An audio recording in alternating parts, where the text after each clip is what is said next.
Greetings and welcome to In Conversation with Trevor, brought to you by the HSTV team. I go beyond the headlines and beyond the sensational.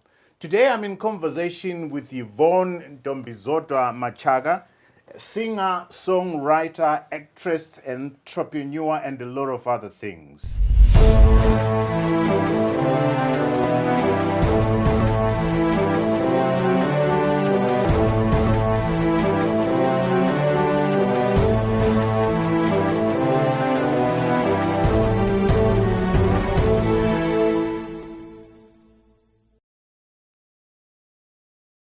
Yvonne, welcome to In Conversation with Trevor. Thank you for having me, Trevor.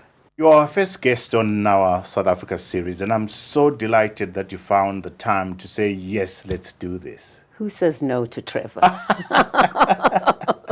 Yvonne, as I was working on this conversation, this is what was playing in my mind. In the townships in Zimbabwe, a young guy, and all you're hearing is Mpaqanga, Wema Dlamini, Upum Komboti, and all the songs that you've sang. And you are a legend.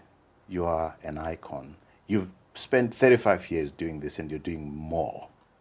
What's the journey been like? Well, thank you very much.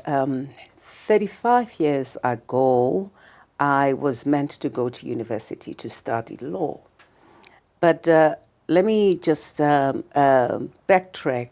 You know, growing up in the townships of Soweto was something that made me question life, question how we lived as human beings. My father died when I was 11, and my mother worked as a domestic worker. And at that instant, when the government took my mother's house, because she was a black single woman and she was not meant to have the house, so we ended up staying in the madam's backyard. And that for me made me ask questions. I used to ask the madam, why can I not go with Louise to school, which is just across the road? Why am I supposed to wake up at 5 o'clock in the morning, get into the Patco bus, go to Soweto, come back? And my mother used to beat me up, you know. My mother used to say, you'll get me fired, you talk too much. But you just wanted to know, why was it not possible for me to just go across the road and things like that? So when I was given, because I never take things for granted. When I was given this platform to air my views, I thought, what better way to do it than doing it in a song? Yeah. Yeah. And you have described music as, music is love. Music is a rainbow. It has no color.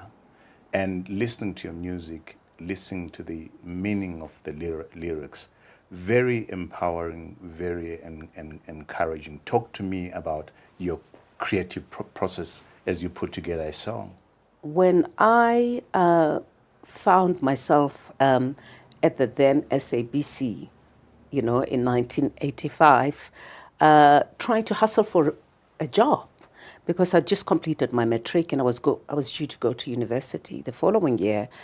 And something happened, which I'm not going to say, but I had to correct all the wrongs. And my first song was written for me by Herbert Xulu and Artie van Wyk. The song had already been written, and I think they were just looking for somebody.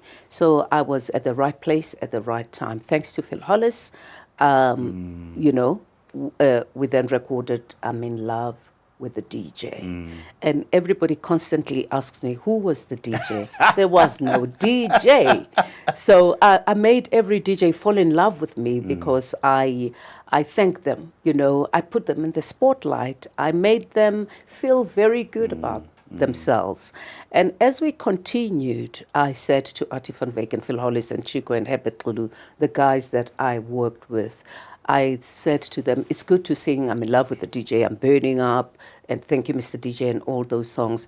But I want to sing about things that I see around me, because I thought this was a platform to air my views, to edutain people, because people want to be entertained and still be educated. When you sing, you have to have something that people can hold on to or say, oh, this resonates with me. Songs like I Cry for Freedom. Yes, I was crying for freedom, but at that time, I saw men beating up women. I saw women being beaten up. So it was women empowerment at that very early stage. You know, to be what I want to be and do what I want to do, I need my independence more than I need you. We as women, it's not that we don't need men. Every woman needs a man, and every man needs a woman. Don't you have a song like that? I do. Right. It's exactly that, that we do need each other, but I think it's important that a man knows that a woman was taken out of his rib to be loved, not to be trampled upon, and not to be abused. Yeah.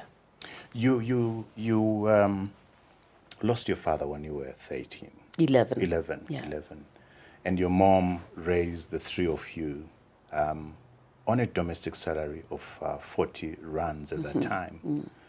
Talk to me about the lessons you experienced from that tough upbringing with you and your mom and your two siblings. You know, after my father's death, things were very, very difficult. Dad was a driver of a company, and every Friday, the white people will give him a car to come back with the van. And, you know, me and my friends, Bomanini, and we'll be happy to be in this panel van for that matter.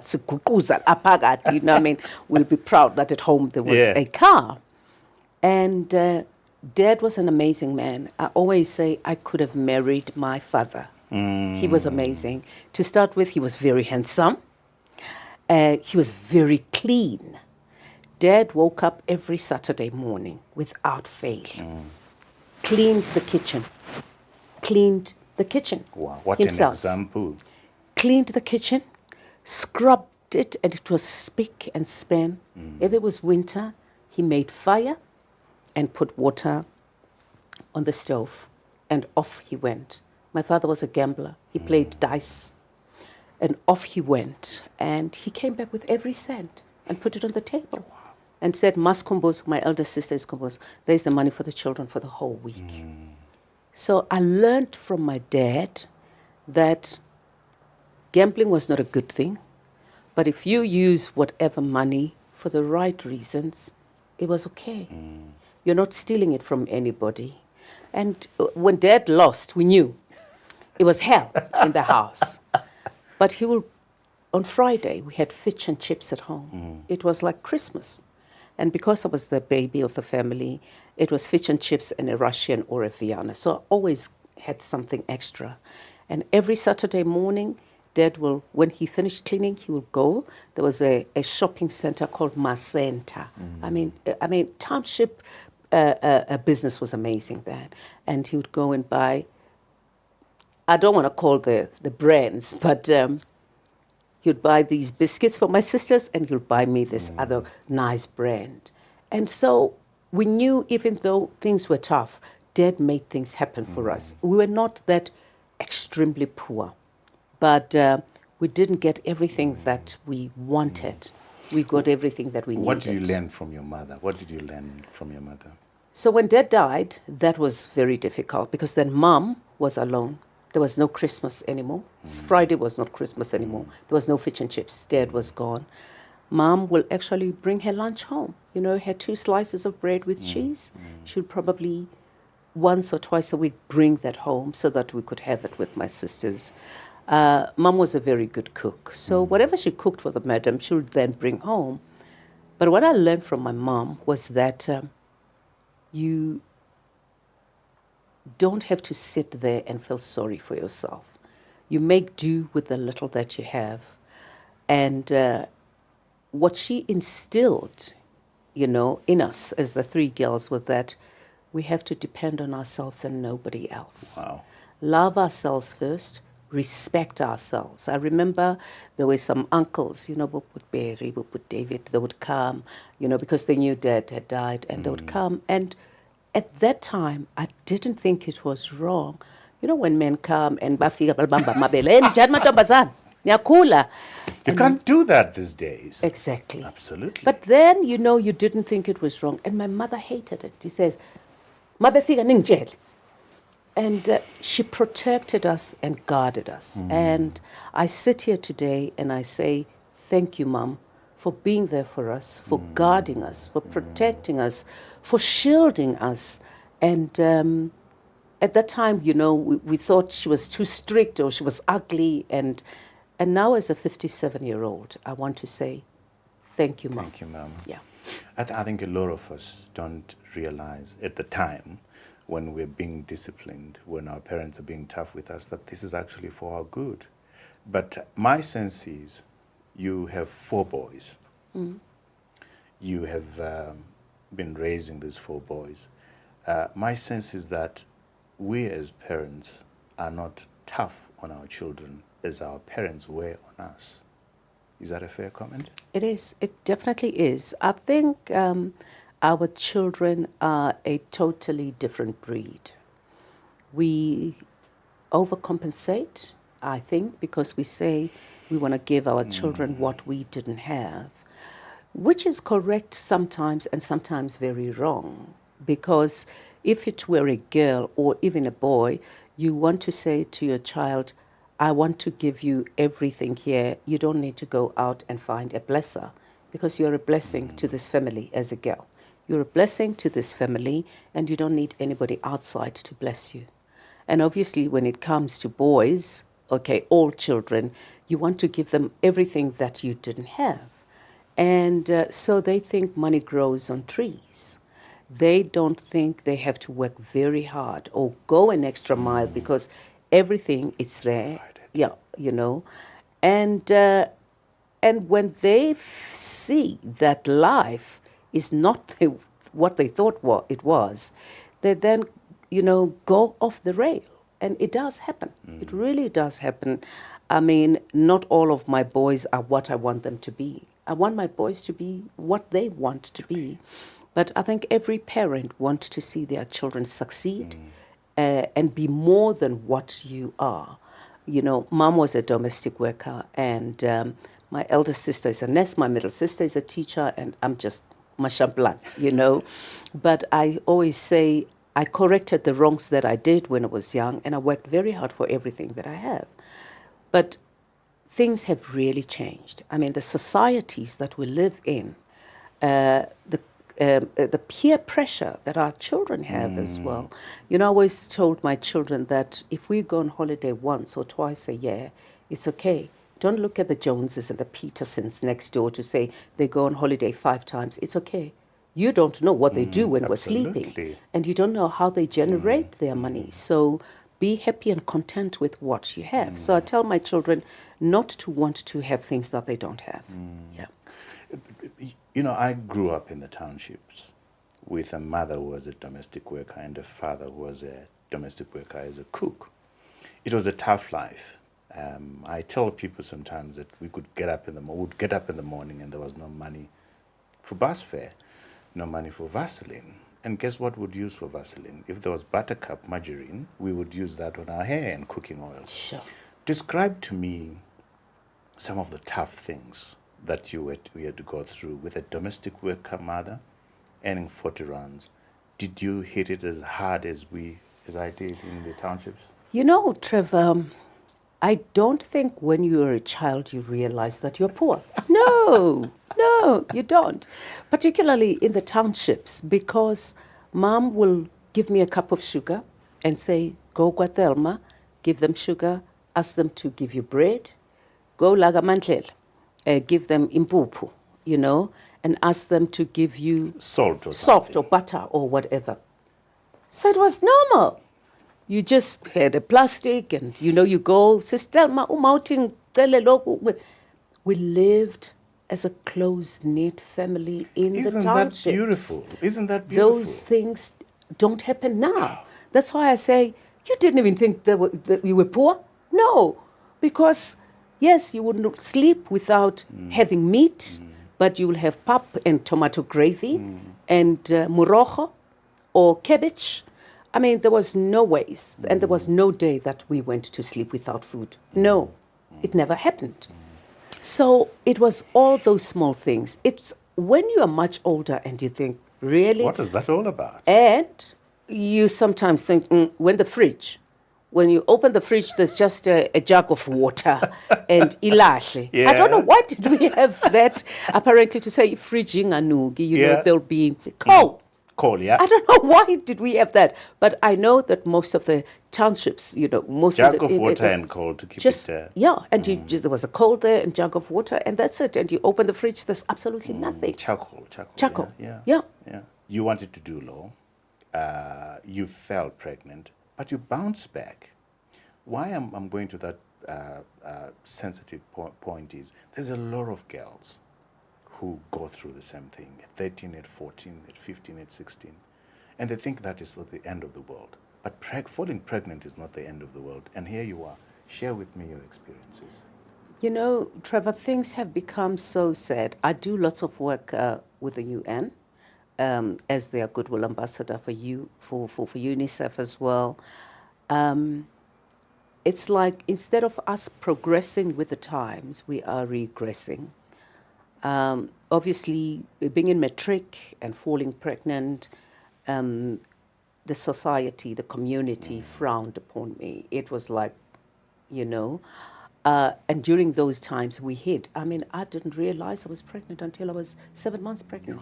In fact, my sister took me to the doctor, and the doctor said, we can't do anything. She's almost 7 months pregnant. I had no clue.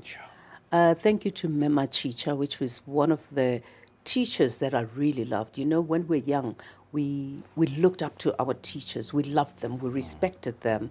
And Mema Chicha was a mother. She was a teacher. She was a counselor at school.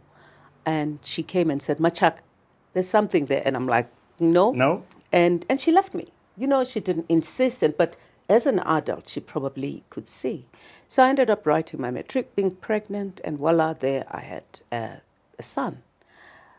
But as I said, it was something that nobody expected, and being the last one in the family, it was like terrible. But I thought to myself, okay, this is something that I didn't anticipate, and this is where I find myself. Do I want to sit here and feel sorry for myself, or have the second one, have the third one, have the fourth one, or do I want to better my life? So I had to correct all the wrongs. So today it's actually very sad with all the amenities, the education that is there, our children still fall prey, to these men sometimes who take them for granted because of their socio-economic space.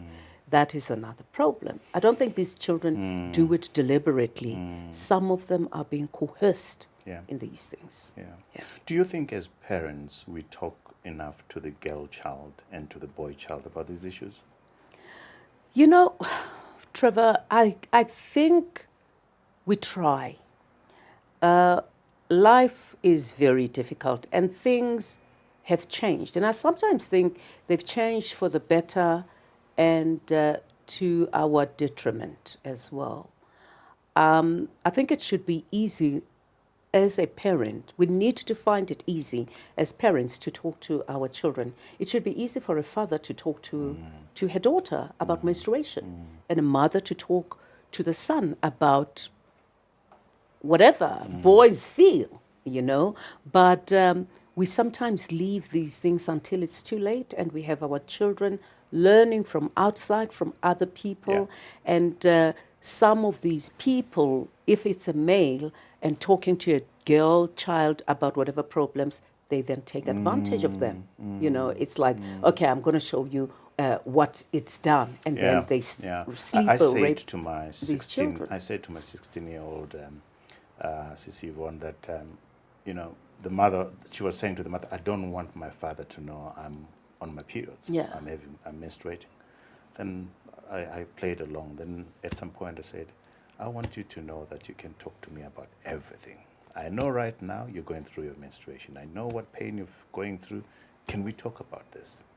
And she just melted and she started talking. And I think we should do that. We should do that. The Princess of Africa Foundation, which is the foundation that I started in 2006 to to be able to talk about these things, which are taboo. And with Woman Radio as well, which is the radio station that I We're going to started talk about that. two years ago. I make it a point that it's done in a very respectful way. There's a project that I'd already started and it fell by the wayside. It was mothers and sons and fathers and daughters to do exactly that, so that a father is able to take a 15-year-old girl or 16-year-old girl and say, sit down, let's talk about the facts of life. Yeah. You know, as parents, we can give our children advice, but we can never live for them. No, we can never. You can teach your children to pray before they sleep, wash their hands before they eat, and when they get out with their friends, they do totally opposite something. You hear that your child is a bully, your child does bunk classes, your child doesn't come to school. But you need to keep on talking. As a parent, we cannot afford to be remote control parents. We can't control our children with remotes because we're chasing tenders, a board, to sit on different boards and making money. All those things, we need them. We need them to make our lives easy, but we should be very careful what they would then lead to. If you're confused about healthcare, it's easier to put your trust in us, where every contribution is secure and you can be sure that your membership card will be accepted. So relax, you're in safe hands with us. With access to world-class medical providers, little to no shortfalls, and free iGo membership for all our Seamless members. Join us today. Together, we make a difference. So my favorite songs from all the songs that you've done are Motherland. I love Motherland. Umqomboti. I think a lot of people love Umqomboti. Thank you, Mr. DJ. Let Me Go. I Am Burning. Do you have a favorite? I mean, it's just an unfair question to ask because it's like asking of the 4 boys that you have, which one is your favorite? But do you have a favorite? It is a little bit unfair. Yeah. Because when you're a mother, you can't say, I love Temper better than Ningi, or Ningi better than Fumu, or Mandla, you love all your children. Well, you know, as I said, most of the songs were written, you know, by Ati van Wyk, Herbert Kulu, Chico, for me. And it was later in my career where I decided to write my own songs and create the music that I wanted as well. And thanks to those guys, because they did give me the latitude to do that.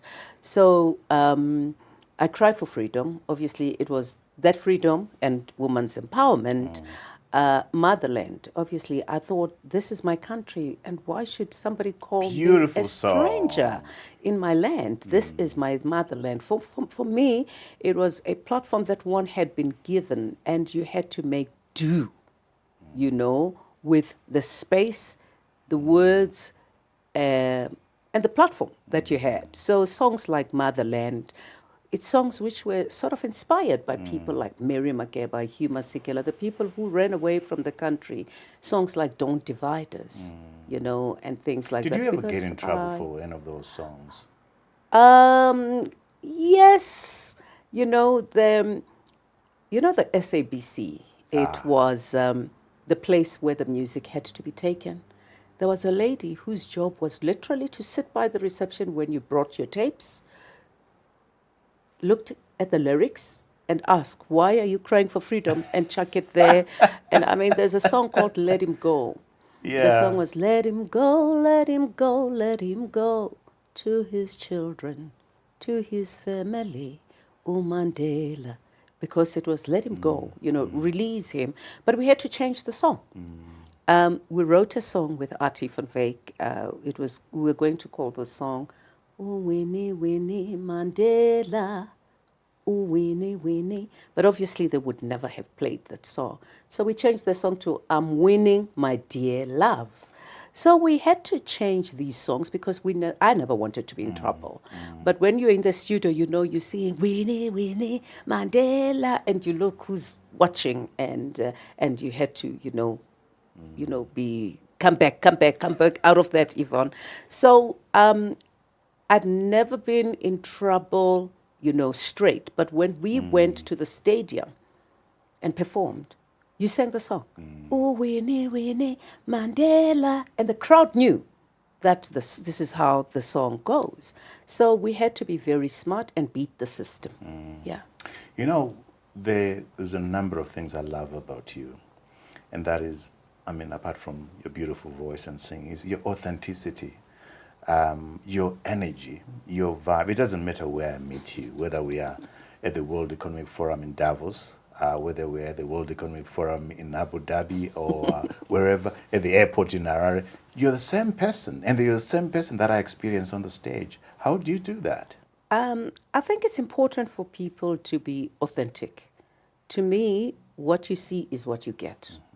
I do have my days where I wake up on the left and get upset, but thank God I've never met you on that day. But overall, really, this is just me, and I just always say I thank God for my life.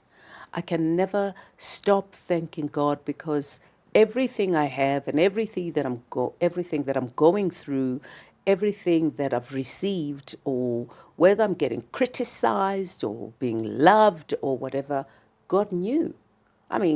Jesus was chastised and bitten and put in the cross. So who am I to feel sorry for myself when things happen? So I only, when I wake up in the morning and I can still see, and I'm like, not somewhere where I don't know, I say, thank God for the oxygen, because he can switch off this oxygen anytime. So for me, it's being happy with your life, happy with your surroundings, because when you're happy, you make other people happy. When you're not a sadist and wanting bad things for other people, people can see through you. People can see, but there's people who always just sit there and say, yazo Trevor, ngizamlungisa, bakuloya ngenhliziyo kutsho abantu, bakubambe ngenhliziyo. But you know what, at the end of the day, they're the ones who suffer. You don't know. You just live your life, and this is me, and I've always been like this. That's fascinating. The people that, without you and I being aware, are busy plotting. We'll fix her. But meanwhile, when you're getting on with your life. Exactly. Yeah. How do you deal with criticism? As I said, I put myself in this place and say, I am here. You cannot be everybody's cup of coffee. That is not possible. So it's okay. Other people will have a perception of you or your things. Other people will definitely know you. Other people will just think, So for me, I always say we are all here for a reason. And everything happens for a reason. And each and every one of us has a purpose.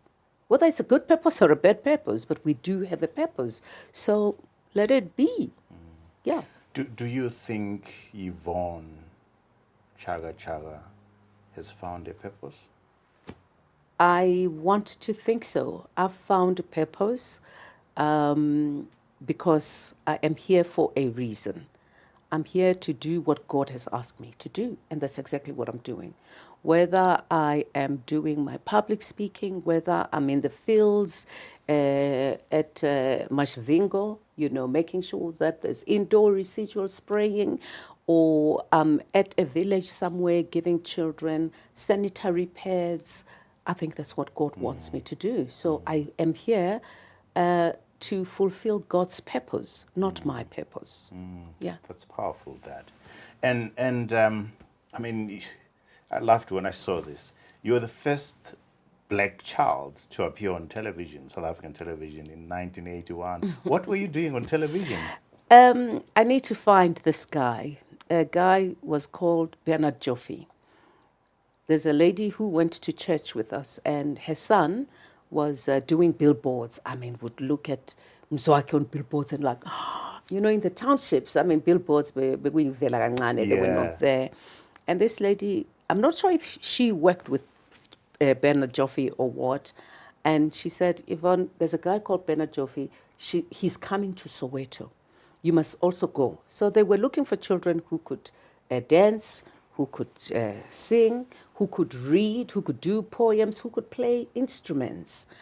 And it was funny. One of the guys from the Soweto string quartets came with a violin, and we laughed at him. We thought, "Oh, peti katare ncane." We did not know what the violin was. is. I mean, how old was I? I think I must have been 14 or 13 at the time. And so we went there at a hall in Soweto, and other children were singing, others were dancing, others were playing instruments, and I just think Bernard Joffe, when he packaged everything and loved it and put it together, he put me there. I can't remember if the program was called Sugar Shack or Abangobi, because there were two programs. I mean, this guy was ahead of his time. Wow. He did reality back then. We had Johnny Dimba, who was, may his soul rest in peace, I think he died a couple of years ago. They were the presenters of the show, and Mam Abigail Kubega. Right. What a superstar. Wow. She was beautiful. She still is, by the way. And I got paid $500. Wow. I was richer than my mother. I was walking here, And so that's how I ended up on the television. And from there, Sis Yvonne, this is no exaggeration. You are the princess of Africa, because your music is played all over the continent, in the diaspora. I don't know if you have a sense of the impact that you've had on my generation, generations before. Like I was saying, when we grew up in the townships, walking in town, this music was blaring all over. Are you aware of the influence that you've had on us? I can only be grateful for the love, the support, and the platform that I've been given to do all these things, Trevor. My very first trip on a plane, it was going to Zimbabwe. When was that? Do you remember? It was in 1986. I'd never been on a plane before, so I was with Phil Hollis, and I think we were with... Phil Hollis played a huge part in your Well, life. Phil Hollis was the guy who found me. Yeah. There was a guy called Louis Hlope as well who worked with Phil. And those are the guys that I'm grateful, to, because they gave me a platform, but I didn't just sit there and with my laurels and just fold my arms. I worked hard. I wanted things to happen. So there you are, you're on a plane to Harare, so I interrupted you. And there I was on the plane, and now the plane is going up, and I keep on going, and, Louis and Phil are looking at me like, Yvonne, I'm like, and I'm like, oh my God, am I behaving like a stupid here? But and my first trip was to Harare, and I looked at that beautiful, beautiful country, and I really, really loved it. And I still have so much respect for the people of Zimbabwe. The good education that Robert Mugabe did for his people needs to be commended, because an average Zimbabwean can read and write and speak very well. And it is just so sad when we then are given these countries to take over, and then we then leave everything to dilapidate. Who said Africa should be dirty? Who said Africa should be a place of hunger, the place of the sick, the place of the poor? It shouldn't be. It's Zimbabwe was heartbreaking, was a food basket of Africa. And what has happened now? You ask those questions. Yeah. Indeed. Yvonne Dombizodwa Machaka, but a lot of people know you as Yvonne Chaka Chaka. What are the origins of Chaka Chaka, do you remember? And not Yvonne Dombizodwa Machaka. It's funny, I was looking at something on my Facebook, and somebody was like, wow, how old are you? How old is Yvonne Gatle Gatle? Because I was in primary school and She you're was still there, and today I'm a father. And when you start singing at a very early age, people think you're like 80 or 60 or whatever. But, and somebody was saying, please make sure that you come back home in Zimbabwe. I was born in Dobsonville, in Soweto. My mother is a Swazi, ngwenya ngumtimande ngubambolunye. My father ke Mopedi, so I'm a North Sotho ke Mopedi. Ke boa ha Machaka ke Motokwa. And my father came from a royal family, by the way. And I got married to the royal family, the Shangaan royal family, Haminga. Yeah. So Yvonne Chaka Chaka is a girl from Soweto. And when I started recording, and people like Louis, Hlope, Vicky, Busi, and Phil, they said to me, okay, are you aware that Elton John is not Elton John? So I'm like, so what does that have to do with me? You know that there was a lady called Kim Kelly, and she was very popular at the time, and they called her Magino. And so I had no understanding, why should my name change? So they said, we want to make sure that, we promote you in the, worldwide. And I could not understand. I mean, I had no clue. I'm this girl from Soweto, and all I want is, I was actually going past. I wasn't here for that. I was going past. But from Machaka, that's how Chaka Chaka was born. Where were you going? You're not going for this. Where did you think you were going? I was just going to look for a job because Mom was upset with me to start with, because I'd fallen pregnant. And fortunately, I'd passed my matric.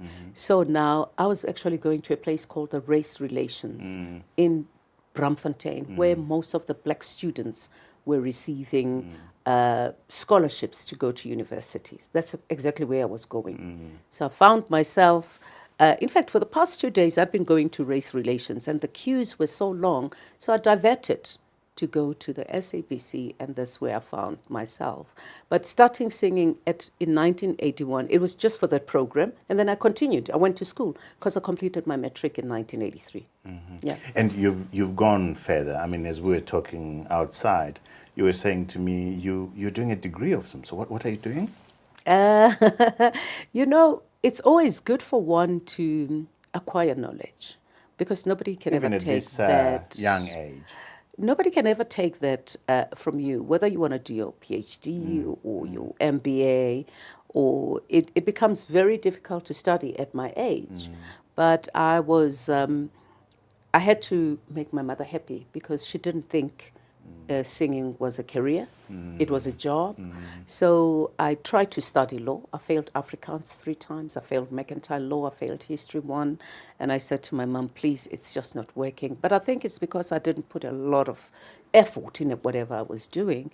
And I decided to do speech and drama and public speaking through Trinity College of London. Right. That was in the early years, when I was still singing.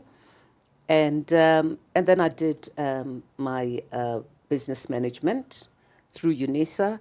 Thank you to Professor Veronica Mackay, who insisted that I do finish my degree, because I did a certificate in adult education, and then I did a higher diploma, because I was just scared to fail, and to think if I don't finish.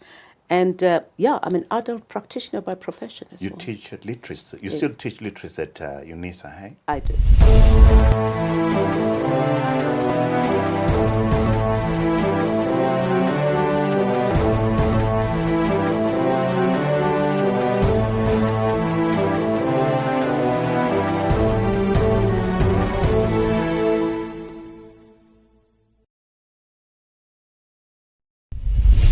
You are involved on the global stage in philanthropic work.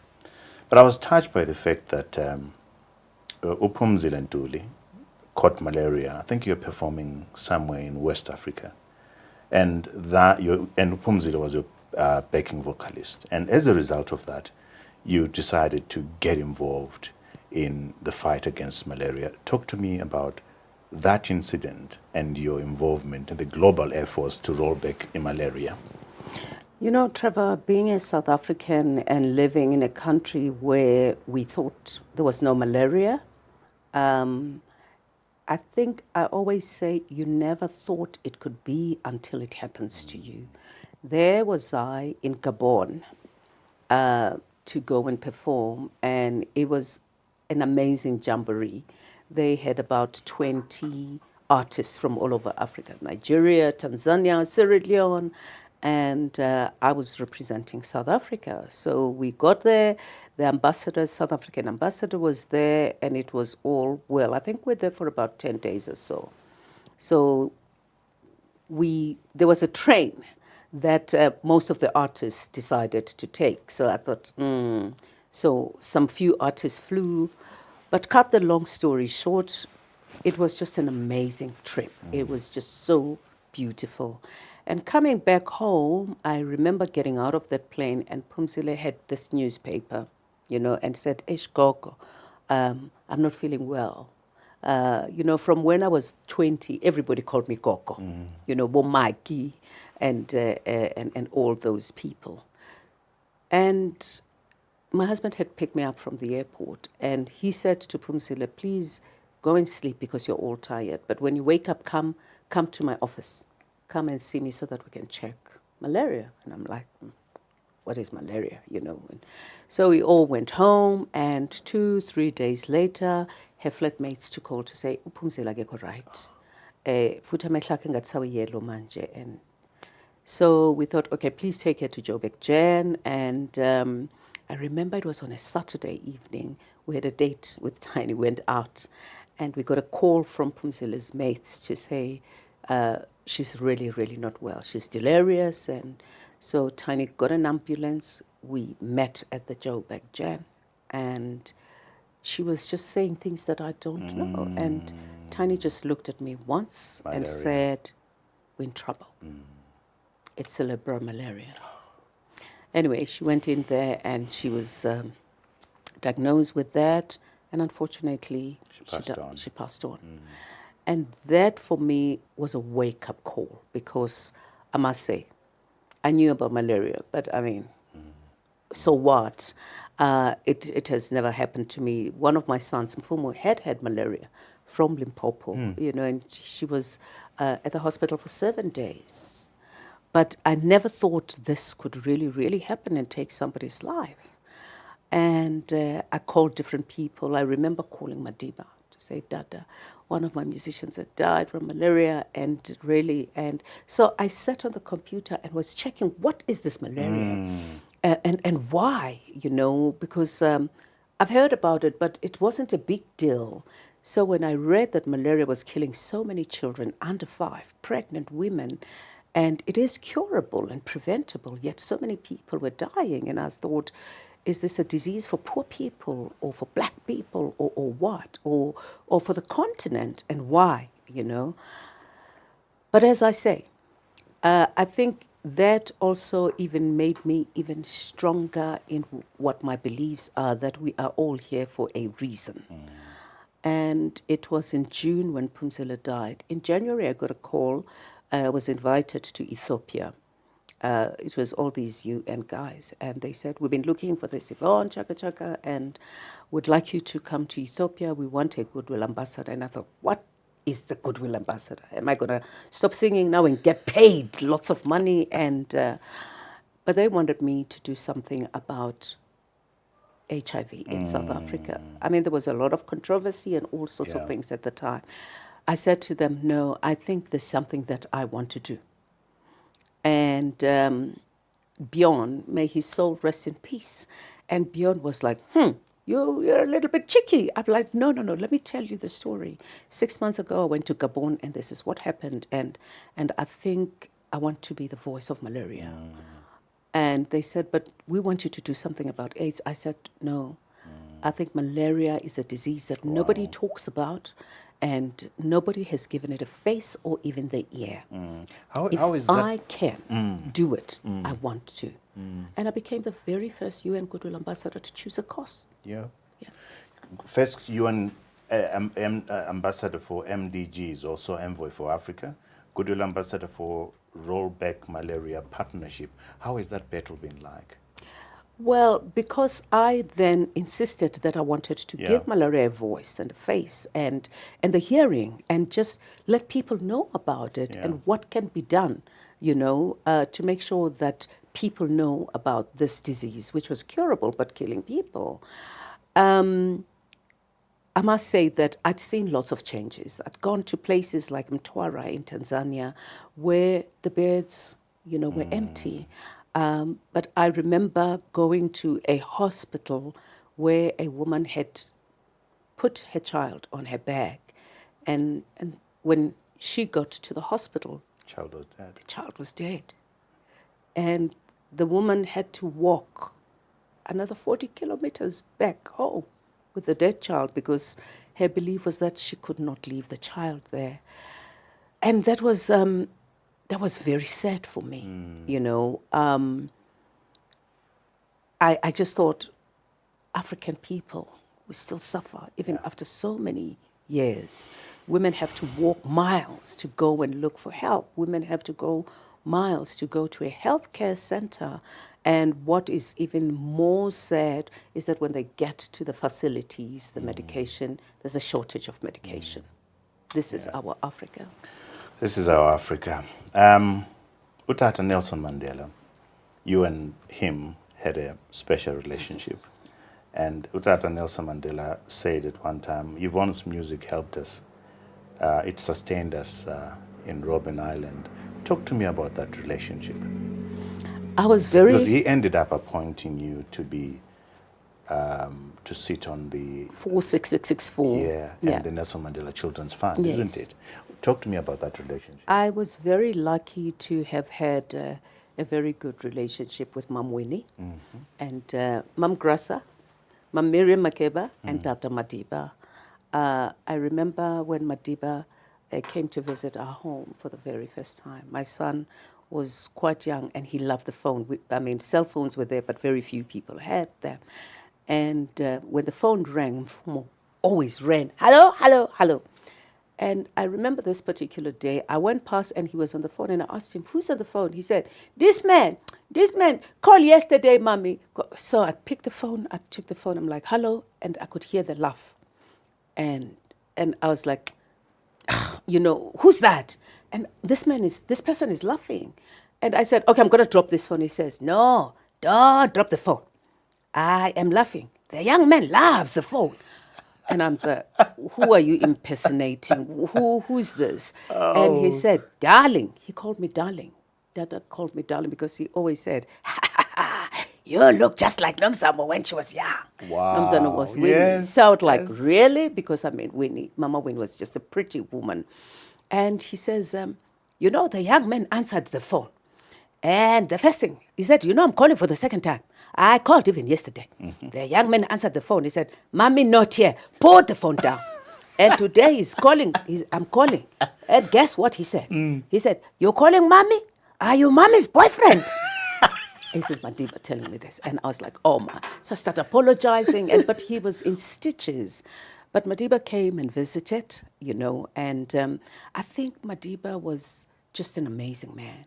He made you feel so good when you were with him. It's like you're the only person who matters. And the so many good things that he instilled in me. He would ask about where you come from, who were your parents, and they listened to the music. People like Jeff Khadebe and all of that. And I think because really there was so much happening, these people wanted just to be entertained and just to live like ordinary people. And so the music from Mahlatini, from Miriam Makeba, Hugh Masekela, Brenda Fassie, Yvonne Chaka Chaka kept them going. And thank you to those who came before us, when segregation was keeping us apart and we didn't even think that we mattered in this country. Yvonne, I know you've mentioned Tiny a number of times. I know Tiny, your husband, is very special to you. How important has been that relationship in who you've become? When I got married at the age of 23, everybody gave my marriage 3 months because I think people were thinking, what does a doctor do with a musician? Bloody hell. I didn't say that. For me, I just thought, okay, he's a physician. I'm a musician, so It rhymes well, you know. I just saw a man who was kind, who was encouraging me, who was not being bossy or, you know, pushing me around. So we became companions. We were not here to compete with each other. We were here just to complete each other. And Tani did just that. He completed me, because even when I was studying at UNISA, I started, you know, even when I did my speech and drama, I'd been already married. I'd been married already, and I'd had children. And Tani was not the kind of man who'd come and find me in the study and demand food. And no, he found me singing. So he knows that's me. I live and I go and sing, and I take my mic and I sit on Trevor's lap when I perform. And it means nothing to me. I'm a performer. And so he respected my art. Wow. He respected who I was. He respected me, and I respected him as well. And we give each other space, really, to be whatever we want to. I think the most important thing in a marriage is to trust each other, to respect each other, and not uhlala ucabanga izinto ezibhedayo. And I don't answer his phone. He doesn't take my phone, because ngesishangane bathi lokulaba utashikuma leso silaba. You know, if you look, uzakuthola. Yeah. Exactly. So for me, it's about trust. It's about respect, because you can do things, you know, secretly somewhere, but things will always come out. Absolutely. So you don't have to. I don't feel. Yeah. He's been there for me. I've been there for him. He's the father of my children. We're good friends, and Tani knows that I love sleeping. So when I'm sleeping, he never wakes me up. No. That's it. How many hours do you sleep? A lot. A lot. That's what keeps me very good. Good. Oh yeah. You know, when I'm in my sacred space, it's when I'm sleeping. Yeah. But you've not been sleeping for the past 35 years. I mean, you have had so many awards. We could spend the rest of this show talking about your awards, but I'm just going to run through a few. 2017 perhaps was one of those years when the world stood up and recognized the person that you are. You got the Crans Montana Forum's gold medal in Morocco, the Black Entertainment Television BET International Global Good Power Award for humanitarian work, and the first African woman to receive the World Economic Forum Davos Crystal Award. I mean, when you hit 50 and beyond, you begin to say, I'm halfway through my life. I'm sure when you look back, these awards, looking at your life, you must smile with a sense of contentment and achievement. I really do. I must say, Trevor, I look back and I say to myself, I didn't see this coming. This is not something that I anticipated. I came, the world embraced me. I've made my mistakes. I've been criticized. I've been loved. I've been cherished. I've been given everything that I need. And I always say, I never take anything for granted. So it's what God had planned for me. And I just had to walk this journey. And I look back and I say, I wish my dad was here to see all of this. I wish my mom was here, but at least my mother died 15 years ago, and I was already, you know, a musician, performing, traveling the world. And I traveled with my mom to some of the places where I was performing. And I'm just grateful for the platform that I've been given, because I didn't waste it, and I did not think I was a superstar, better than anyone. And I consider myself as a tool, you know, to do this work. And I always say, thank you, God, because you put me in this place to do this, and it's because of your making. And I'm just happy, you know, if I have to die and come back again, I want to come back the same Yvonne, if I'm not Oprah's poodle. Any regrets, Yvonne? No. Any regrets? No, I don't regret anything really, because these are things that I can't change. All I can change now is my life going forward. Do I make it better? Do I sit there and cry foul? Do I blame other people? Do I blame myself? Do I blame my children? Do I What blame do you my get children? from blaming? What do I get from Yeah. blaming? No, it's look at all the challenges or the bottlenecks and the mistakes that I've made, and I say, how can I correct them? How do I become a better person? I don't want to leave a legacy. What legacy? Really? I want to live my life now. Life is for the living. I want to live my life now, and I'm very content with whatever I have. And I want to say it here, to your viewers, that I bought my coffin, 300 rands when I'm dead. Life is for the living. Put me in the coffin, and I'm gone, and leave the maggots to do their business. Yeah, but and, 300 rands, that's a cheap coffin. it's eh? fine. It's fine. That's exactly what I want. That's exactly what I want, because the little money that is there, give it to the children who are herding their homes now. Give it to the children who want to further their studies and go to school and be better people. I'm never going to take any of that money with me. So that's why I live my life to the fullest now. And I'm happy and very content. So when I'm gone, I'm gone. Life is for the living. And a cheap coffin. I like the cheap for coffin. Oh, yes. I think. 300 rand? Oh, yes. I bought it already. Wow. Yeah, it's there. And all I want is just for them to put some velvet inside, before the maggots come and eat me. But really, Because for that's where we're me, going, that's- ultimately. That's exactly where we're Yeah. going. So I think sometimes our funerals as Africans become very expensive. People that I don't even know, they want to come to my funeral. People who've never liked me, I'm not sure, maybe they want to come and see that ufile. For sure. For sure.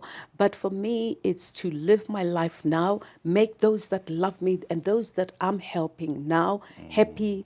And at the end of the day, when the coffin goes, it goes down and I go back to where I come from, Emhlabathini. You're amazing. I mean, as we're sitting here, you've been getting calls from, you're expecting your lecturer to call, a lecturer at this age with all that you've done. Why are you doing this stuff? But more than that, you have, what people don't know is that you actually have a radio station. You have businesses with your husband, Utani. Dr. Mandlalele Minga Utani, a limousine company.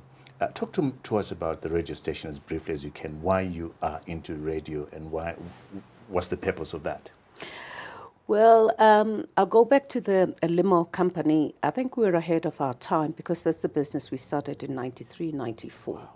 So we since closed down at that company, and we had hairdressing salons with Tiny. And in 2020, when COVID came, I thought, okay, now one has to find very innovative ways to do business because there were no performances, there was absolutely nothing. And I'd been doing all these chats, but I thought, but then how do we then put them in a nice way and, and put them in the podcast? And so we started Woman Radio. This is a subsidiary of the Princess of Africa Foundation. So Woman Radio is an online radio station. You can get it on our website or you download an app, Woman Radio. And it's a social enterprise where I've got only women, because I think women are still so disenfranchised. So if there is a platform where we can talk about women's issues and things that mainstream radio doesn't talk about. So we do all of that on Woman Radio. And the Princess of Africa Foundation, by the way, does awards. I award backing vocalists and session musicians. Wow. These are the people at the back, because I have recognized that without them, I would never be here. They enhance my talent. They help me to be who I am. I mean, you hear the song, you hear the guitar of Ghana Uchema. You don't even know who's playing that. And there's a keyboard there. We don't even recognize these people. So the Princess of Africa Foundation does all of that to empower those people and acknowledge, their being there, that you cannot be on the front line alone. You're there with others. Right, we have to end. And I must tell the people that we're ending because Yvonne is rushing to meet with a lecturer and submit homework. Instead assignment. Sis Yvonne, thank you so much for your time. you know, like I said when I was reading, the inspiration and just discovering or being reminded of the enormity of the work that you've done. I mean, you say you don't want to leave a legacy, but I'm sorry, you've already left a huge legacy across the continent. Africa thinks and believes you belong to us, the Princess of Africa. So thank you so much for all that you've done. I get the sense that this is not the last time we're going to sit down and chat about all that you're doing. I mean, we've just scratched the surface, Yvonne. So thank you so much. Thank you so much. Thank you very much for having me. And Africa is my home, and I am proud to be an African. Fantastic. Allow me, my sister, sit there to turn over and to our viewers who are all over the world, who watch us every Monday on YouTube. We are out at 7 a.m. every Monday, Central African time. If you want to make sure that you don't miss out any of these quality conversations, such as the one I've had with OCC Yvonne, please click on this button, red button, and subscribe. When you subscribe, you receive an alert every time we have one of these quality conversations. We've gone a step further and created podcasts on all podcast platforms. You can roll down below this video and you'll find a couple of links that will take you to our podcast platforms. Thank you for watching. Until next time, cheers to you all.